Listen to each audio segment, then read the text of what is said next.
नमस्कार।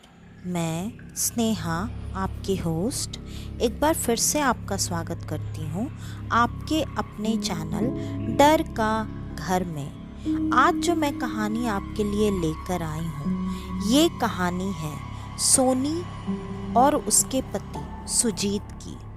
दोनों की शादी काफ़ी पहले, मतलब करीब 6 साल पहले हो चुकी थी। दोनों बच्चे के लिए कई सालों से कोशिश कर रहे थे, लेकिन कई सालों तक कोशिश करने के बाद भी उनके घर में अभी तक बच्चा पैदा नहीं हुआ था। धीरे धीरे सुजीत के परिवार वाले उस पर दबाव बनाने लगे कि अगर तुम्हारी पत्नी माँ नहीं बन सकती है तो उसे छोड़ दो, उसे छोड़कर दूसरी शादी कर लो और हमारे खानदान का वारिस हमें दे दो। सुजीत अपनी पत्नी से बहुत ज़्यादा प्यार करता था, इसलिए उसने अभी तक अपने घर वालों की बात नहीं मानी थी। कुछ समय तक तो वो अपने घर वालों को ये बोलकर दिलासा देता रहा कि अरे अभी वक्त ही कितना हुआ है, हो जाएंगे बच्चे, आप लोग थोड़ा सा तो सब्र रखिए, हम कोशिश कर रहे हैं। लेकिन जैसे जैसे साल बीतते गए वैसे वैसे कहीं ना कहीं उन दोनों की उम्मीद भी खत्म होती चली गई। अब वो दोनों भी बहुत ज़्यादा निराश हो चुके थे। सोनी ने आज तक शायद ही किसी भगवान के आगे गुहार लगाना बाकी रखा होगा कि उसकी गोद हरी कर दे, उसे एक लड़का हो या लड़की लेकिन बच्चा दे दे, ताकि लोगों के ताने से वो बच जाए। लेकिन पता नहीं, शायद उसके नसीब में ये सुख नहीं लिखा हुआ था। इस वजह से इतनी भगवान की मन्नतें करने के बाद भी अभी तक उसे बच्चे का सुख नहीं मिला था। अब वो भी कहीं ना कहीं भगवान से भी अपना भरोसा उठता हुआ महसूस कर रही थी।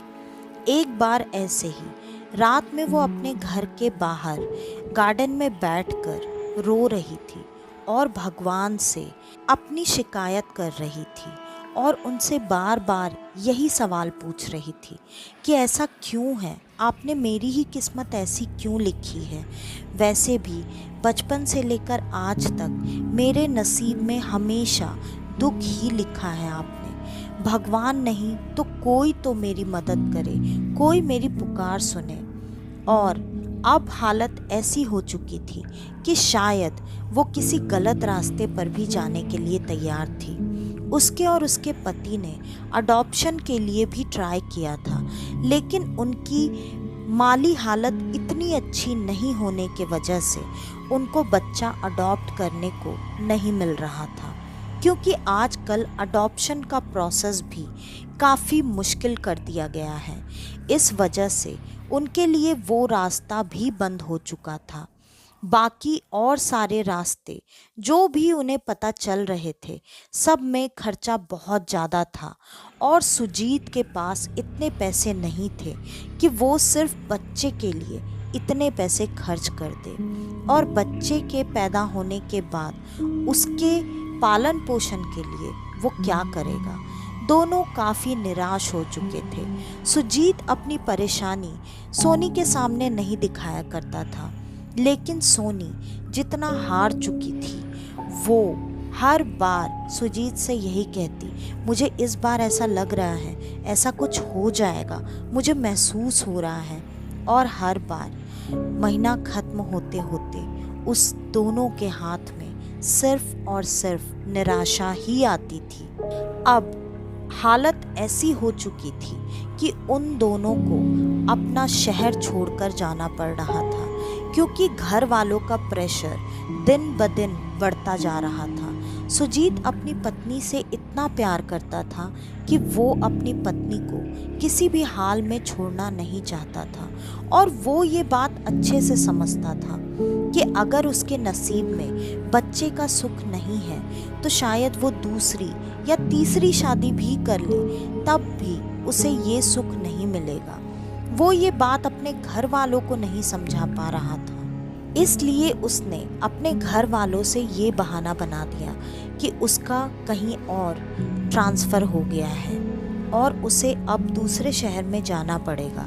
घर वालों ने पहले तो इस चीज़ के लिए मना किया, लेकिन सुजीत अड़ा रहा और उसने अपने घर वालों को ये भी कहा कि मैं यहाँ से बड़े शहर में जा रहा हूँ, तो आप लोग को क्या पता, हो सकता है वहाँ पे कोई अच्छा डॉक्टर मिल जाए जिससे इलाज करवाने पर सोनी की गोद हरी हो जाए, इसलिए हमें जाने दीजिए। घर वालों के लिए बाकी बहाने तो बहाने ही थे, लेकिन ये उन लोगों के लिए एक उम्मीद की छोटी सी डोर थी जिसको सुजीत ने पकड़ाया और उन लोगों ने वो डोर पकड़ ली। सुजीत अब अपनी पत्नी को लेकर दूसरे नए शहर में आ चुका था। वहीं पर वो अपने गार्डन में बैठकर रो रही थी, बिलख रही थी और बार बार पता नहीं किससे लेकिन मदद मांग रही थी, और शायद कोई वहाँ था जो उसकी आवाज़ सुन रहा था। अगले दिन वो मार्केट गई और जब मार्केट से वापस आ रही थी तो अचानक से उसे ऐसा लगा जैसे किसी बच्चे ने उसका आंचल पकड़ लिया हो।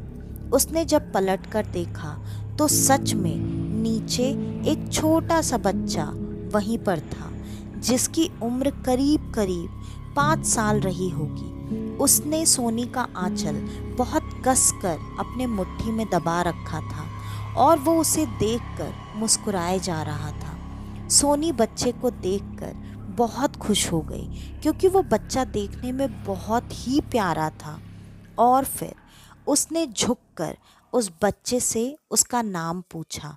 बच्चे ने कहा, मेरा नाम सोनू है, और सोनी को उस बच्चे पर बहुत प्यार आ रहा था। फिर सोनी ने पूछा, बेटा आप यहाँ पर अकेले क्या कर रहे हो, आपकी मम्मा कहाँ है? सोनू ने कहा, मेरा इस दुनिया में कोई नहीं है, मैं यहीं सड़क पर ही रहता हूँ और मुझे बहुत भूख लगी है। आपके पास जो खाने की चीज़ें हैं उसमें से आप कुछ मुझे दे सकते हो क्या? सोनी ने तुरंत मुस्कुराते हुए कहा, आपका कोई नहीं है और आपको भूख लगी है, आप एक काम करो बेटा, मैं आपको बहुत सारा खाना खिलाऊंगी, आप मेरे साथ मेरे घर पर चलो। और वो उसे अपने साथ उठाकर अपने घर पर लेकर आ गई। जब वो घर पर लेकर आई तब उसका पति घर पर नहीं था, वो ऑफिस गया हुआ था। सोनी ने पहले उस बच्चे को जो भी खाना था उसके मनपसंद का बनाकर उसे बहुत सारा खाना खिलाया। फिर वो उसे नहलाने के लिए लेकर गई और उसे नहला धुलाकर अच्छे से साफ सुथरा कर दिया। अब नहाने के बाद तो वो और भी प्यारा लग रहा था। सोनी उसे देख देख कर मन ही मन पता नहीं शायद कुछ अजीब अजीब सी चीज़ें सोच रही थी, और वो अब अपने पति के घर आने का इंतज़ार कर रही थी। शाम को जब उसका पति घर पर आया तो उसने सोनी को आज बहुत खुश देखा। उसे ये चीज़ काफ़ी अच्छी लगी। उसने पूछा, क्या बात है, आज तुम बहुत चहक रही हो और बहुत अच्छी भी लग रही हो, क्या बात है? सोनी ने खुशी खुशी उसके सामने सोनू को लाकर खड़ा कर दिया। सोनू को देखते ही सुजीत भी थोड़ी देर के लिए खुश तो हुआ, लेकिन उसने पूछा, ये किसका बच्चा है, किसका बच्चा उठाकर लेकर चली आई? सोनी ने कहा, मैं मार्केट गई थी, वहाँ पर मुझे ये बच्चा मिला था, तो इसका कोई भी नहीं है। मैं सोच रही हूँ क्या हम इस बच्चे को रख लें क्या? सुजीत ये बात सुनते ही थोड़ी देर के लिए घबरा गया। उसने कहा, अरे तुम ऐसे ही मार्केट से सड़क से किसी को भी उठाकर लेकर आ गई हो, मान लो तुम इससे प्यार करने लगी, अटैच हो गई, और कल को अगर इसके माता पिता आ गए और वो बोलने लगे ये हमारा बच्चा है, लेकर चले गए, तो क्या करोगे? फिर सोनी ने कहा, अरे आप भी ना फालतू में चिंता करते हैं। मैं जब इस बच्चे को लेकर आ रही थी तो मैंने वहाँ के आस पड़ोस की दुकान में पूछताछ की थी और किसी ने भी ऐसा नहीं बताया। सब ने यही बताया कि हाँ, यहाँ जो भी बच्चे रहते हैं सब ऐसे ही हैं, किसी के माता पिता नहीं हैं। ये सड़क पर बैठकर भीख मांग रहा था, हम इसे ऐसे कैसे छोड़ दें? और सोनी ने ऐसी कोई पूछताछ नहीं की थी।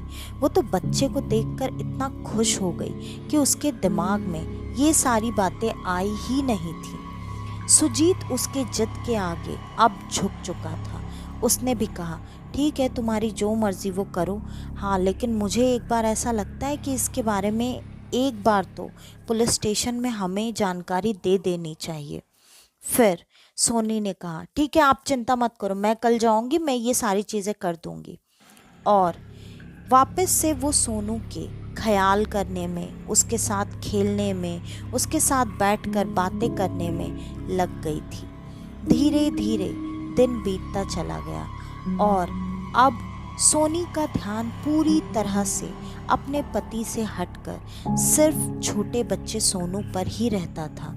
वो जब देखो तब सिर्फ सोनू के ही चीज़ों में लगी रहती थी। उसके पास तो जैसे अब सुजीत के लिए टाइम ही नहीं बचा था।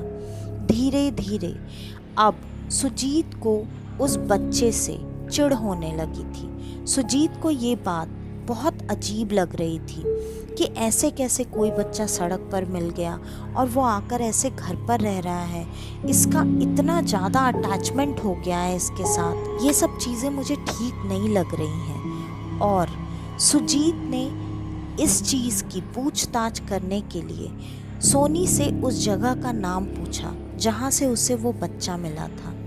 जब वो वहाँ की दुकानों में पूछताछ करने के लिए गया तब उसे सबने यही बात बताई कि अरे कितने बच्चे होते हैं, आप कौन से बच्चे के बारे में बात कर रहे हैं, यहाँ तो देखिए कितने सारे बच्चे घूम रहे हैं, सब बस कहीं से पकड़ के उठा के लाए हुए बच्चे होते हैं जिनको यहाँ का कुछ है जो भीख मंगवाने को बिठा देते हैं। अगर ऐसा ही कोई बच्चा है तो आप भूल जाओ, कोई नहीं आने वाला, ना उसे ढूंढने ना उसे पूछने।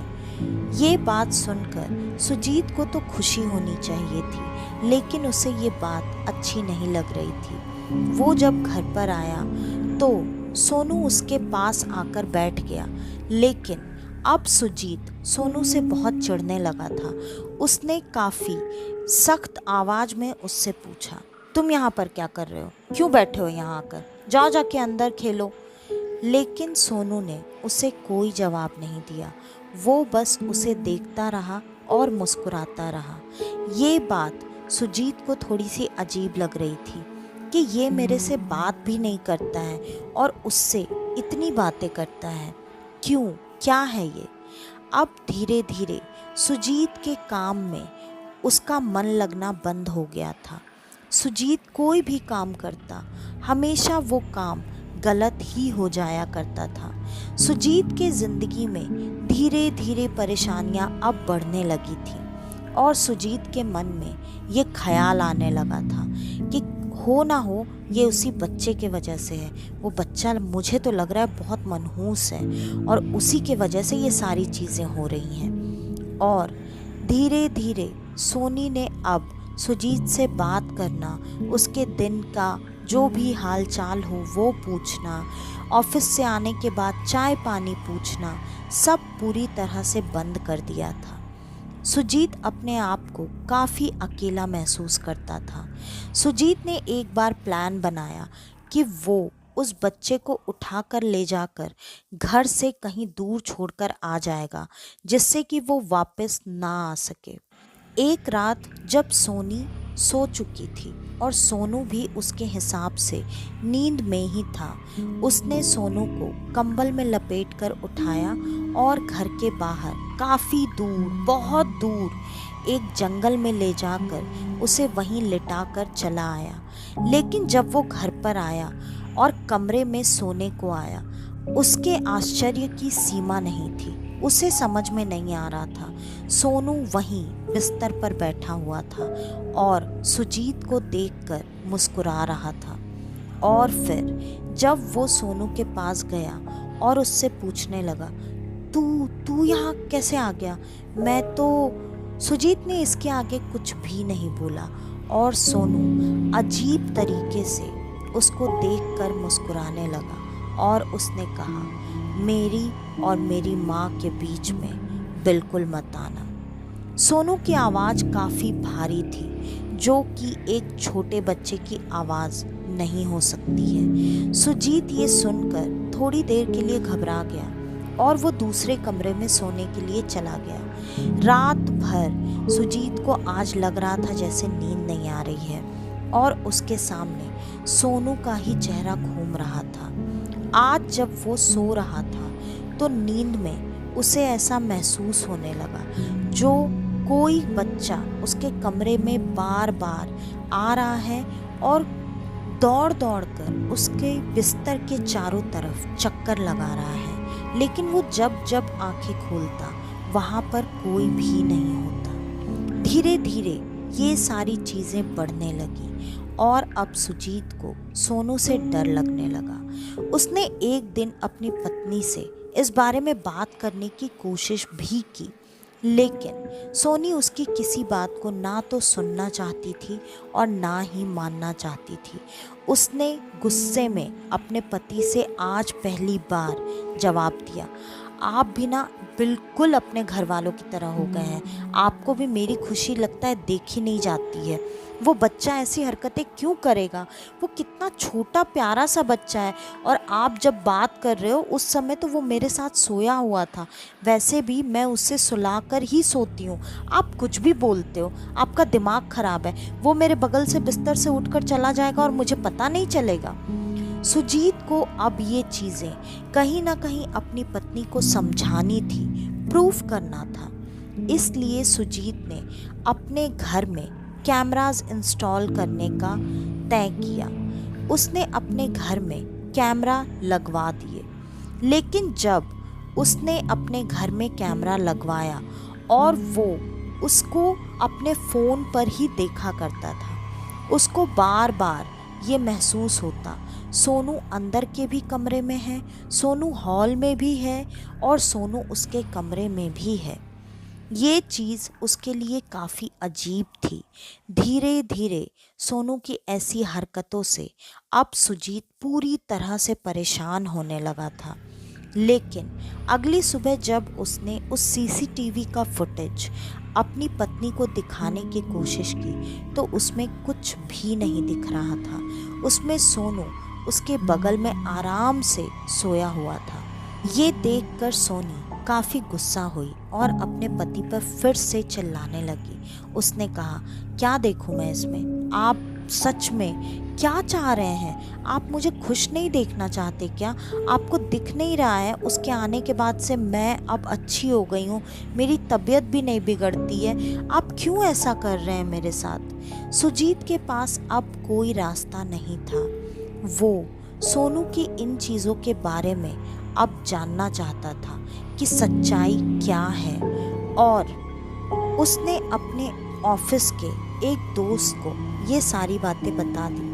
और जब उसके दोस्त ने ये बातें सुनी तो थोड़ी देर के लिए तो उसने भी सुजीत को यही समझाया कि अरे भाई, मुझे भी लग रहा है तेरा वहम है ये सब, ऐसा कैसे हो सकता है? वो छोटा बच्चा है, वो ऐसी हरकतें कैसे कर सकता है? वो दोस्त काफ़ी पूजा पाठ करता था और वो भगवान में बहुत ज़्यादा मानता था। फिर उसने कहा, ठीक है, अगर तुझे इतना ही डाउट लगता है तो मैं एक काम करता हूँ, कल मैं तेरे यहाँ खाने पे आता हूँ, तू ये बात भाभी को बता दे और फिर मैं उस बच्चे से मिलता हूँ, देखते हैं ऐसा कुछ है या ये तेरा वहम है। सुजीत ने कहा, ठीक है, ऐसा ही करते हैं।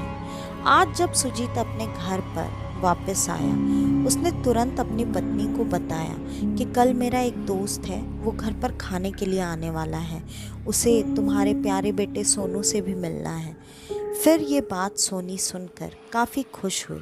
उसने कहा, हाँ हाँ, क्यों नहीं, मेरा बेटा इतना प्यारा है ही है कि उसको सब लोग देखना चाहते होंगे। कोई बात नहीं, आप बुला लीजिए, मैं जो भी खाने वाने की तैयारी है वो शाम तक करके रखूँगी। ये बात सुनने के बाद अब सुजीत को थोड़ी सी तसल्ली हुई। अगला दिन हुआ, दोनों ऑफिस में घर पर आकर क्या करना है उन चीज़ों के बारे में बातें करने लगे। और आज जब घर पर दोनों साथ में आए तो दरवाज़ा सोनू ने ही खोला था। सोनू तुरंत दरवाज़ा खोलते ही वहाँ से इतनी तेजी और फुर्ती के साथ गायब हो गया जैसे शायद उसने कोई भूत देख लिया हो, और वो जाकर एक कमरे में एक कोने में छिप गया। दरवाज़ा खोलने के बाद दोनों अंदर आ गए। ये बात उसके दोस्त ने तो नोटिस नहीं की, लेकिन सुजीत ने नोटिस कर ली थी। वो कमरे में आया और उसने सोनू का हाथ पकड़ के उसे बाहर लाने की कोशिश की, लेकिन जब वो ऐसी कोशिश कर रहा था तो सोनू बहुत ही भयानक से आवाज़ में गुर्रा रहा था और बार बार एक ही बात बोल रहा था, उसको घर के बाहर निकाल दो, उसको घर के बाहर निकाल दो। और ये बात सुनकर सुजीत को ये समझ में आने लगा कि शायद इसे मेरे उस दोस्त से ही कुछ ना कुछ परेशानी हो रही है। जब वो उसे छोड़कर बाहर आया और उसने अपने दोस्त को ये बात बताई, उसका दोस्त कहने लगा, ठीक है कोई बात नहीं, अभी उसे कमरे में ही रहने दे, वैसे भी मैं जाकर उससे अंदर मिल लूँगा। और जब वो सब खाना खा रहे थे तो सुजीत ने ये देखा कि उसके दोस्त के गले में माँ वैष्णो देवी का एक बहुत ही खूबसूरत लॉकेट पड़ा हुआ था। और उस लॉकेट को देखकर सुजीत ने पूछा, भाई ये तेरा लॉकेट तो बहुत ही अच्छा लग रहा है, ये कहाँ से लिया? उसने बोला, अरे यार अभी 4 महीने पहले हम लोग पूरा फैमिली ट्रिप गया था ना वैष्णो देवी माँ के दर्शन करने, वहीं पे ये पंडित जी ने मुझे दिया था। और मेरी पत्नी, तुझे तो पता ही है, उसका भी यही सब रहता है, हाँ भगवान की चीज़ है, पहन लो पहन लो, तो मैंने भी पहन लिया, वरना भगवान तो मेरे दिल में है, मुझे ये चीज़ें पहनने की ज़रूरत थोड़ी है।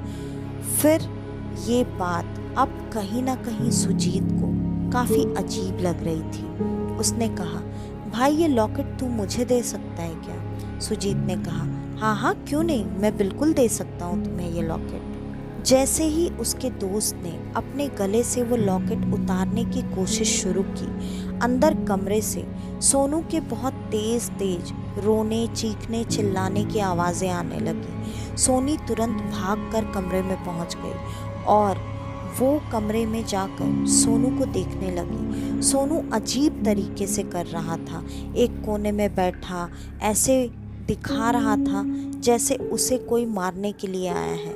वो बहुत ज़्यादा सारी चीज़ों को इस तरीके से सामने करने लगा कि सोनी अब चाह कर भी उसे छोड़कर बाहर नहीं आ सकती थी। ये बात उसके दोस्त को कहीं ना कहीं समझ में आ गई। फिर उसने कहा, भाई आज का खाना वाना रहने दे, एक काम करता हूँ, मैं आज घर जाता हूँ, मैं किसी और दिन आ जाऊँगा। और फिर वो दोस्त बिना उस लॉकेट को दिए ही वहाँ से चला गया। ये सारी चीज़ें होने के वजह से सुजीत के भी दिमाग में लॉकेट लेने का ख्याल जो था वो हट चुका था। और अब आज रात को सुजीत के साथ काफ़ी अजीब अजीब चीज़ें होने लगी थी। आज सुजीत को कोई मारने की कोशिश कर रहा था। जब सुजीत बिस्तर पर लेटा हुआ था तब उसे ऐसा एहसास होने लगा कि उसके सीने पर कोई बहुत भारी वजन रख दिया गया है। उसे सांस लेने में तकलीफ हो रही थी। उसने जब आंखें खोली तो उसके सीने पर सोनू बैठा हुआ था। उसके नाखून बहुत बड़े हो चुके थे, उसकी आंखें पूरी तरह से लाल थी। वो लग रहा था जैसे सुजीत का सीना अभी अपने उन नाखूनों से फाड़ डालेगा। सुजीत चाहकर भी चिल्ला नहीं पा रहा था। वो बार बार उसको हटाने की, हिलने की कोशिश कर रहा था, लेकिन वो कुछ भी करने में पूरी तरह से असमर्थ था। और वो सुजीत को ये घर छोड़कर जाने के लिए बोल रहा था, लेकिन सुजीत ना तो कुछ बोल पा रहा था और ना ही हिल पा रहा था। धीरे धीरे वो उसके ऊपर से हट गया और अब सुजीत की सांसें वापस चलने लगी। सुजीत अब सोनू को देखकर बहुत ज़्यादा डर चुका था। उसका ऐसा रूप उसने सपने में भी नहीं सोचा था। ये बात उसने अगले दिन जाकर अपने दोस्त को बताई, क्योंकि उसे पता था ये बात वो किसी और से कहे इसका तो कोई फ़ायदा नहीं होने वाला है। और जब पिछले दिन वो और उसका दोस्त घर पर आए थे तो सुजीत ने जो नोटिस किया था कि वो अंदर कमरे में कैसे भागकर चला गया था और तुम्हें भगाने के लिए बोल रहा था, ये सारी बातें भी उसने बता दी। ये सारी बातें सुनने के बाद अब सुजीत के दोस्त को कुछ कुछ शक होना शुरू हो गया था। उसने कहा, भाई तेरे दिमाग में जो चीज़ें चल रही हैं, अगर सच में ऐसा है तो ये चीज़ मुझे सही तो नहीं लग रही। एक काम करते हैं, हमारे मन का वहम है या क्या है, सब पता चल जाएगा। तू चिंता बिल्कुल मत कर। एक गुरुजी हैं जो कि हमारे घर का सारा पूजा पाठ सब कुछ वही करवाते हैं। हमारे घर में सब ने दीक्षा भी उन्हीं से ली है। तो एक काम करते हैं, हम दोनों बिना किसी को बताएं आज ऑफिस से जल्दी निकलते हैं और वहाँ पर जाकर गुरुजी से मिलते हैं। जो भी चीज़ें होंगी गुरुजी हमें बता देंगे और अगर ऐसा कुछ है तो वो तेरी रक्षा भी करेंगे। वो दोनों वैसे ही ऑफिस से जल्दी निकलकर गुरुजी के पास पहुंच गए। जब गुरुजी के पास पहुंचे तब गुरुजी ने ये सारी बातें सुनते ही कहा, बेटा जैसा तू बता रहा है ये सारी चीज़ें तेरा वहम तो हो नहीं सकती, और अगर वो बच्चा सच में तेरे घर में इस तरह से आया है तो एक बार तो मुझे आकर तेरे घर पर देखना ही पड़ेगा।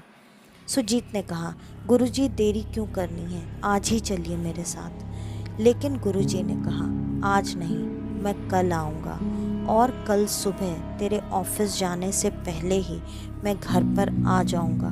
बस इतना ध्यान रखना कि अगर उस बच्चे में कुछ गड़बड़ी है तो उसे ये बात अभी भी पता चल गई होगी कि तू यहाँ पर आया है और मैं कल तेरे घर आने वाला हूँ, तो हो सकता है कि वो तुझे नुकसान पहुँचाए।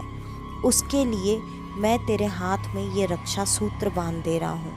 तेरी रक्षा इससे कल तक तो हो जाएगी और कल किसी भी हाल में उस बच्चे को घर से बाहर मत निकलने देना।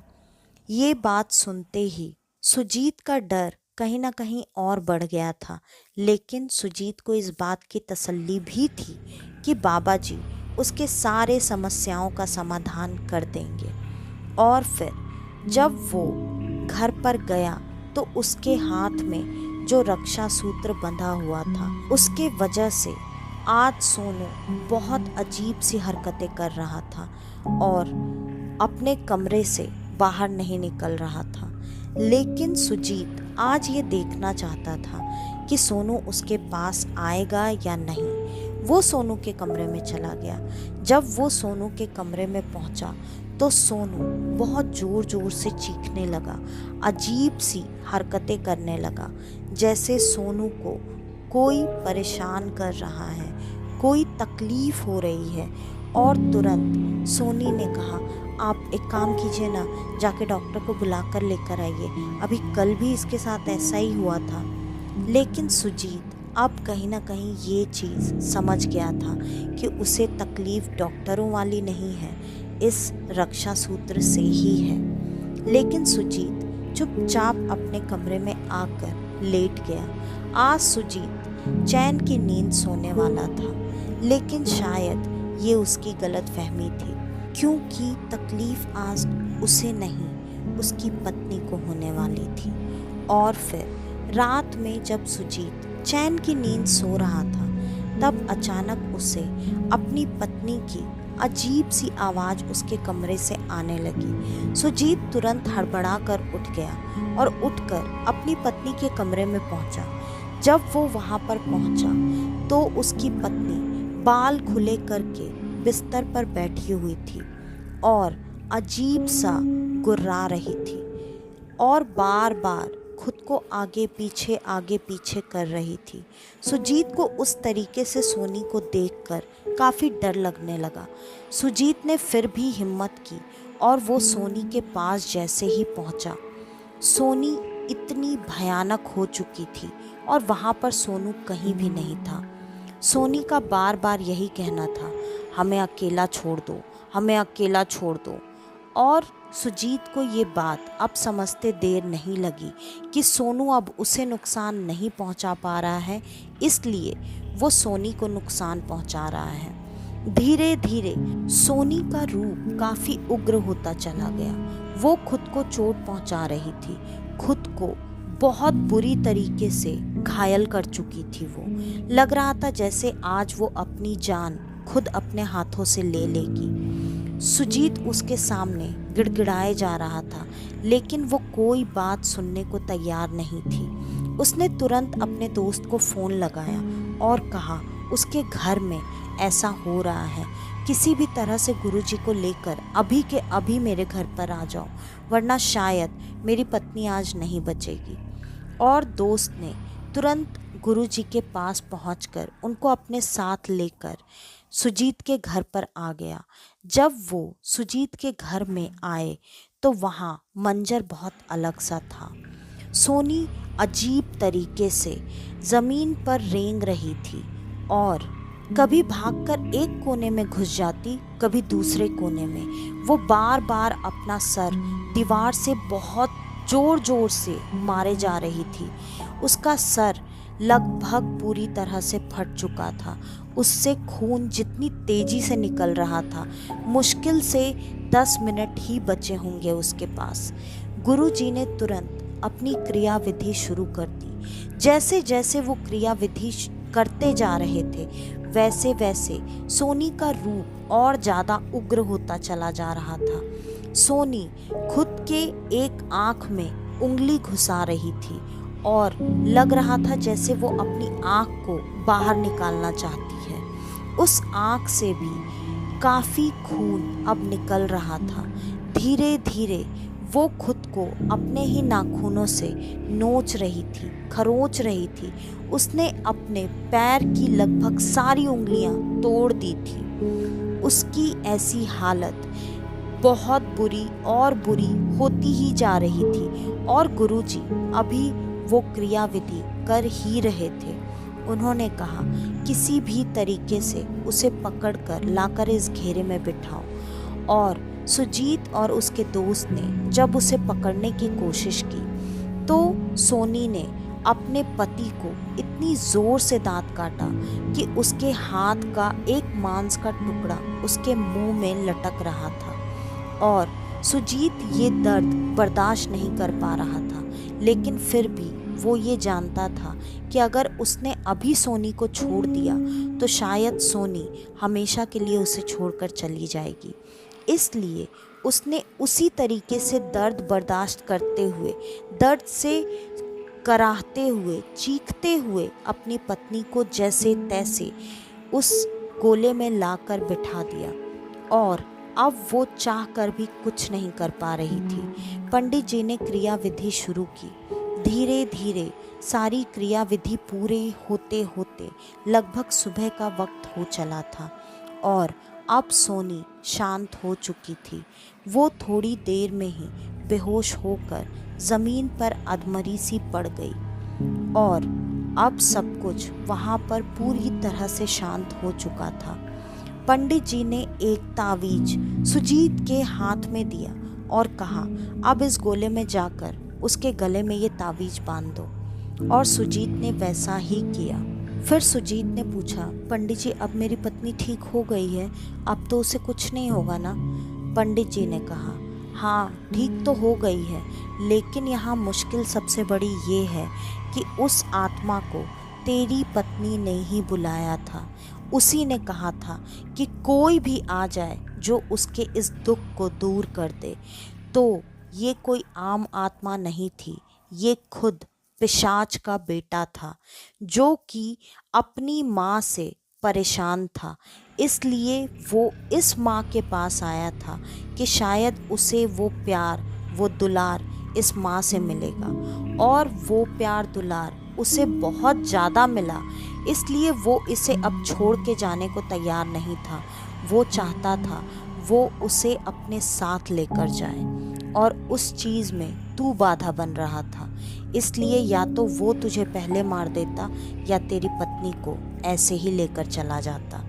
ये सारी बातें सुनकर सुजीत का दोस्त और सुजीत दोनों के पैरों के नीचे से ज़मीन निकल चुकी थी। और फिर गुरुजी ने कहा अभी के लिए तो लग रहा है कि समस्या टल चुकी है, लेकिन उसकी छाया दोबारा तेरी पत्नी पर कभी ना पड़े, इसके लिए तुझे अब मेरे आश्रम आना पड़ेगा और आश्रम आकर एक हवन है जो कि मैं इस पूर्णिमा को करने वाला हूँ, उसमें तेरी पत्नी को और तुझे बैठकर वो हवन संपूर्ण करना पड़ेगा। सुजीत ने हाथ जोड़ते हुए कहा, जी पंडित जी, आप जैसा कहिए, जो जो कहिए, हम सब करने के लिए तैयार हैं। और फिर पंडित जी ने ये भी बताया कि देख, तू बोल तो रहा है लेकिन तेरे लिए आगे भी मुश्किलें खड़ी होंगी, इसलिए तू इन सारी चीज़ों को इतना हल्के में मत लेना। और तेरे घर पर जो ये मंदिर इस तरह से ढक कर रखा गया है, इसको हटा और कल से तेरे घर में पूजा पाठ सब शुरू कर। और रोज तू और तेरी पत्नी जब तक वो हवन संपूर्ण नहीं होता है, एक बार हनुमान चालीसा का पाठ ज़रूर करना। सुजीत ने कहा, जैसा आप कहें गुरुजी। और फिर उन दोनों ने वही सारी चीज़ें पूर्णिमा के दिन तक की। बार बार उनको ये एहसास तो होता था कि कोई उनके आसपास है जो उनको ये चीज़ें करने से रोकना चाहता है, लेकिन भगवान की दया से वो इन चीज़ों को करने से रुके नहीं। और पूर्णिमा का दिन भी आ गया। पूर्णिमा के दिन वो हवन उन दोनों ने एक साथ बैठकर संपूर्ण किया। और फिर उनकी ज़िंदगी में ऐसी मुसीबत दोबारा कभी नहीं आई। इस मुसीबत के बाद उन दोनों ने 2 साल बाद एक बच्चा अडॉप्ट कर लिया और आज उनकी ज़िंदगी काफ़ी खुशहाल है। तो आज की ये कहानी यहीं पर ख़त्म होती है। आपको हमारी आज की ये कहानी कैसी लगी, हमें कमेंट करके ज़रूर बताइएगा। और अगर आपको हमारी आज की ये कहानी पसंद आई है तो हमारे इस चैनल को लाइक, शेयर और सब्सक्राइब करना बिल्कुल ना भूलें। आपके पास अगर आपकी ऐसी कोई कहानी हो तो डिस्क्रिप्शन में दिए ईमेल आईडी या इंस्टा आईडी पर आप हमें आपकी वो कहानी भेज सकते हैं, और चाहे तो हमें इंस्टा पर फॉलो भी कर सकते हैं। आज मैं अपने सारे प्यारे दोस्तों को दिल से धन्यवाद देती हूँ कि आप सबके इतने सारे प्यार और सपोर्ट के वजह से आज हमने 600 सब्सक्राइबर्स पूरे कर लिए हैं। आप सब प्लीज़ अपना प्यार और सपोर्ट मेरे साथ हमेशा ऐसे ही बनाए रखें और जितना ज़्यादा से ज़्यादा हो सके मेरी इस कहानी को शेयर करें। तो आज के लिए बस इतना ही। मैं स्नेहा, आपकी होस्ट, आज के लिए लेती हूँ अलविदा। कल वापस से आपसे मिलने आऊँगी और आप सबको लेकर जाऊँगी कुछ जाने अनजाने किस्से कहानियों के सफ़र पर, आपका अपना डर का घर में। तो कल तक के लिए नमस्कार।